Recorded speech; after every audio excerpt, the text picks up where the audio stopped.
Сәлем достар, қалдарыңыз қалай? Бүгін мен сіздерге тіршілік атты ертегі оқып беретін боламын. Бұл өте жақсы әсер беретін ертегі, сондықтан тыңдап отырыңыздар. Ертеде дүние атты кемпірдің жақсылық, жамандық атты екі ұлы, ақша атты қызы болыпты. Кемпір тырбыңдап жүріп тіршілік жасап ұл қызын жеткізіпті. Жақсылығы жомарт боп өсіп, жан-жағына шуағын шашып, ел жұртты жақсы істермен аузына қаратады. Беделі күн санап өсіп, жұрты соңынан ереді. Інісі мен қарындасы мұны көре алмайды. Бұлар ішіне ішек алмайтындай қызғаншақ, сараң болғандықтан тез байиды. Ақша байқұс қыз емес пе? Кейде жақсылық ағасына 5-10 теңге ұстатып қарайласа, екінші ағасы бұлан-талан ашуланып бергізбеуге тырысады.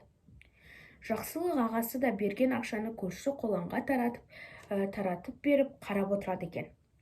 Қарындасы қашанғы берсін, тиын санап үйренген ол да баюдың жолына түседі. Жамандық пен қарындасы қандай жолмен болсын, дүние жинауға кіріседі. Сөйтіп шірген байлыққа ие болады.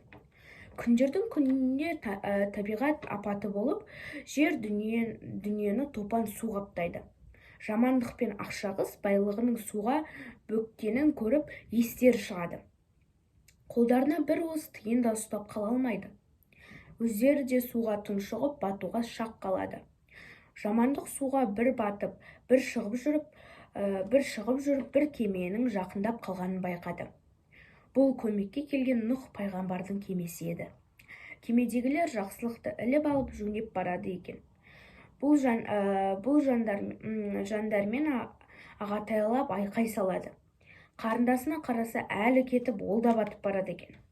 Бауырлар емес пе? Жақсылық інісі мен қарындасынан қанша жаманшылық көрсе де өлімге қимай алып кетеді.